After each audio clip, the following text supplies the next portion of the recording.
আজকের পরে আপনারা ইতালিতে কেউ পেপার জমা দেবেন না, আপনাদের লাইফ একদম বরবাদ হয়ে যাবে। কেন জমা দেবেন না তার আগে বলছি, আমি এখন রোমে যাচ্ছি, আমার জন্য 26 জন বাংলাদেশে ওয়েট করতেছে যারা ইতালিতে বৈধভাবে এসে মালিক পায় নাই। আজকে তাদের ভবিষ্যৎ নির্ধারণ হবে।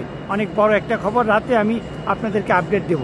যেটা বলছিলাম, আজকে 20 নভেম্বরের পরে ইতালিতে কারো কাছে আপনারা পেপার দিবেন না। পেপার দিচ্ছেন তো মরছেন। আমি ব্যাখ্যা করে বলি কেন দিবেন না। কারণ ইতালিতে আপনারা যেই পেপারটা জমা দেন, আগামী মাসের 6 তারিখ পর্যন্ত আপনাদের বলে যে টাইম আছে, ফেব্রুয়ারিতে ক্লিক ডে। পেপারটা দিলেই হবে না, পাসপোর্টটা দিলেই হবে না, এটাকে ইন্টারনেটে সাবমিট করতে হয়। আর সেভারাসিওনি, তারপরে বাসার কন্ট্রাক্ট, তারপরে আমপাল, গভর্নমেন্টের পারমিশন, কন্ট্রোল, অনেক কিছু আছে।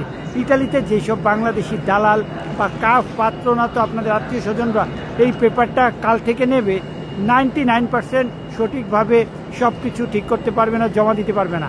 তাই টাকা পয়সা তো দূরের কথা, পাসপোর্টের কপি দিচ্ছেন তো মরছেন।